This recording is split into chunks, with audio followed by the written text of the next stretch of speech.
शिमोन के गोत्र को दिया गया भाग। अध्याय 19। दूसरी चिट्ठी शिमोन के नाम पर अर्थात शिमोनियों के कुलों के अनुसार उनके गोत्र के नाम पर निकली और उनका भाग यहूदियों के भाग के बीच में ठहरा। उनके भाग में ये नगर हैं अर्थात बेशेरबा, शेबा, मोलादा, हसर शआल, बाला, एसेम, एल तोलद, बतूल, होरमा, सिकलग, बेत मरकाबोत, हसर शूसा, बेतल बाओत और शारूहेन। ये 13 नगर और इनके गांव उन्हें मिले। फिर ऐन, रिम्मोन, एतेर और आशान, ये 4 नगर गांव समेत, और बालतबेर जो दक्षिण देश का रामा भी कहलाता है, वहां तक इन नगरों के चारों ओर के सब गांव भी उन्हें मिले। शिमोनियों के गोत्र का भाग उनके कुलों के अनुसार यही ठहरा। शिमोनियों का भाग तो यहूदियों के अंश में से दिया गया, क्योंकि यहूदियों का भाग उनके लिए बहुत था। इस कारण शिमोनियों का भाग उन्हीं के भाग के बीच ठहरा। जबूलून के गोत्र को दिया गया भाग। तीसरी चिट्ठी जबूलूनियों के कुलों के अनुसार उनके नाम पर निकली और उनके भाग की सीमा सारीद तक पहुंची, और उनकी सीमा पश्चिम की ओर मरला को चढ़कर दब्बेशेत को पहुंची और योकनाम के सामने के नाले तक पहुंच गई। फिर सारीद से वो सूर्योदय की ओर मुड़कर किसलोत ताबोर की सीमा तक पहुंची और वहां से बढ़ते बढ़ते दाबरत में निकली और यापी की ओर जा निकली।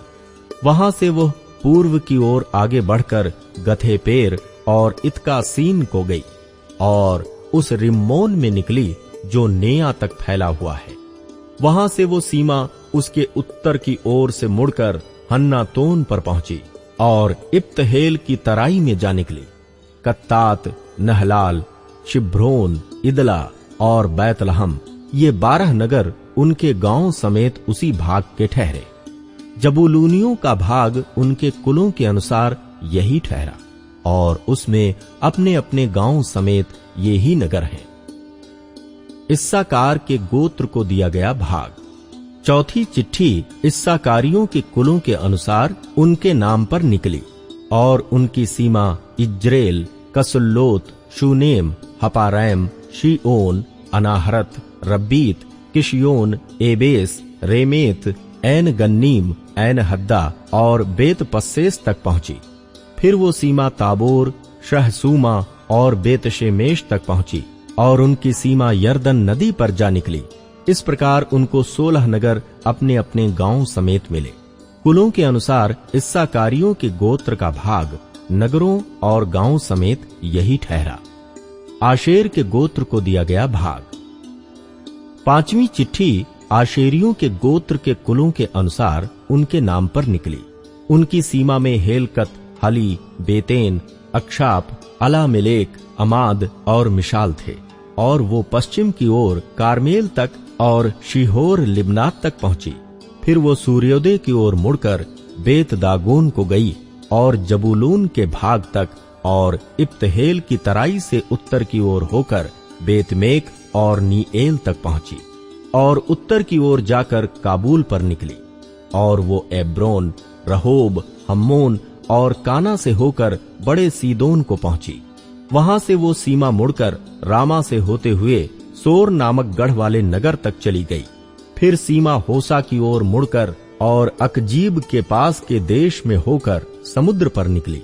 उम्मा, अपेक और रहोब भी उनके भाग में ठहरे। इस प्रकार 22 नगर अपने अपने गांव समेत उसको मिले।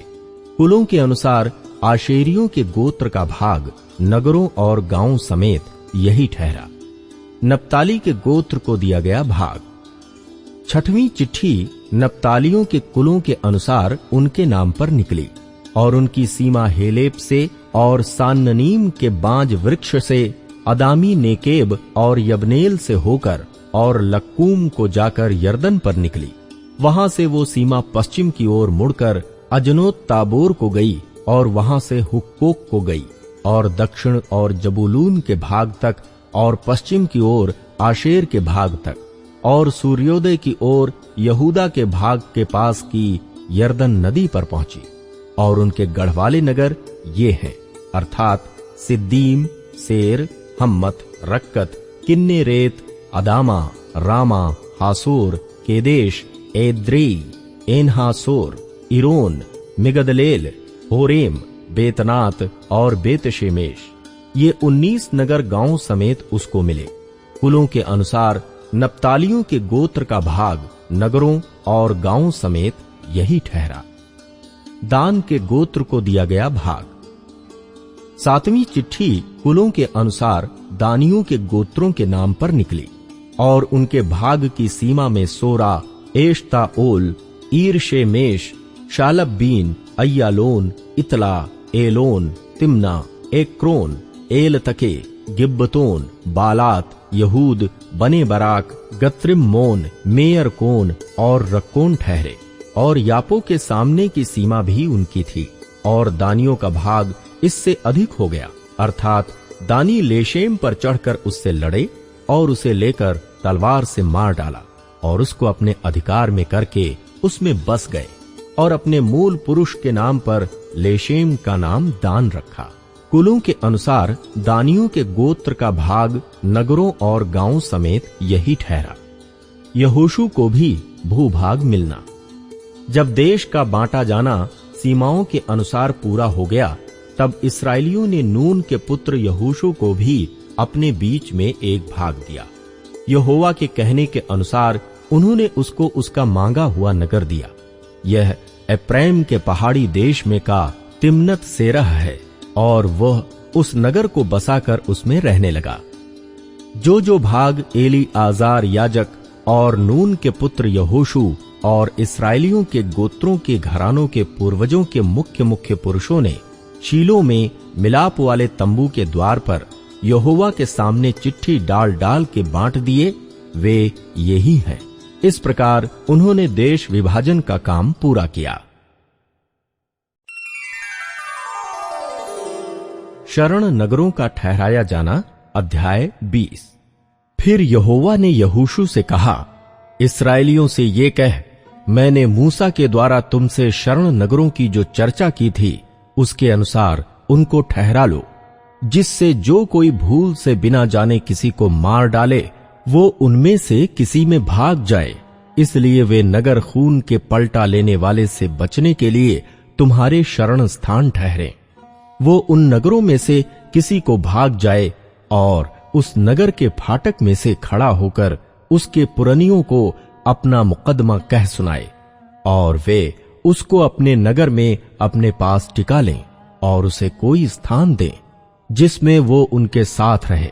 और यदि खून का पलटा लेने वाला उसका पीछा करे तो वे ये जानकर कि उसने अपने पड़ोसी को बिना जाने और पहले उससे बिना बैर रखे मारा, उस खूनी को उसके हाथ में न दें। और जब तक वो मंडली के सामने न्याय के लिए खड़ा न हो और जब तक उन दिनों का महायाजक न मर जाए, तब तक वो उसी नगर में रहे। उसके बाद वो खूनी अपने नगर को लौटकर जिससे वो भाग आया हो अपने घर में फिर रहने पाए। अतः उन्होंने नप्ताली के पहाड़ी देश में गलील के केदेश को और एप्रैम के पहाड़ी देश में शेकेम को और यहूदा के पहाड़ी देश में किरियत तर्बा को, जो हेब्रोन भी कहलाता है, पवित्र ठहराया। और यरीहो के पास के यरदन के पूर्व की ओर उन्होंने रूबेन के गोत्र के भाग में बेसेर को, जो जंगल में चौरस भूमि पर बसा हुआ है, और गाद के गोत्र के भाग में गिलाद के रामोत को, और मनश्शे के गोत्र के भाग में बाशान के गोलान को ठहराया। सारे इस्राएलियों के लिए और उनके बीच रहने वाले परदेशियों के लिए भी जो नगर इस मनसा से ठहराए गए कि जो कोई किसी प्राणी को भूल से मार डाले वो उनमें से किसी में भाग जाए, और जब तक न्याय के लिए मंडली के सामने खड़ा ना हो तब तक खून का पलटा लेने वाला उसे मार डालने ना पाए, वे यही हैं।